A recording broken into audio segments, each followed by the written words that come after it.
মাঝদিন পর্যন্ত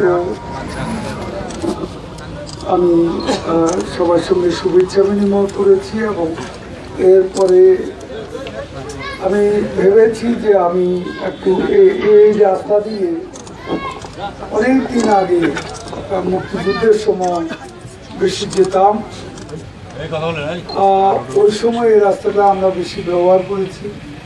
মুক্তিযুদ্ধের পরে এবং মুক্তিযুদ্ধের সময় আমরা ট্রেনিংও নিয়েছিলাম এই কানকিরহাট সাতাবাড়ি এলাকা দিয়ে খাল পার হয়ে এখানে বড় একটা খাল ছিল, সেখানে আমরা নৌকা দিয়ে পার হতাম। সেই স্মৃতি আজ আমার মনে পড়ছে। আমি যখন ক্রীড়ামন্ত্রী ছিলাম, যুবমন্ত্রী, তখনও আমি এলাকায় এসেছিলাম একবার।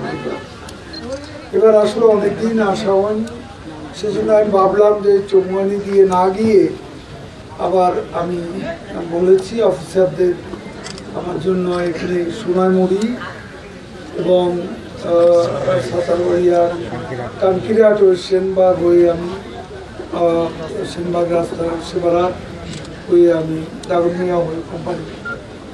তো সেজন্য এখানে আসা, এখানে কোনো আনুষ্ঠানিক বক্তৃতা আমি করতে চাই না, আপনাদের সাথে শুভেচ্ছা বিনিময় করা।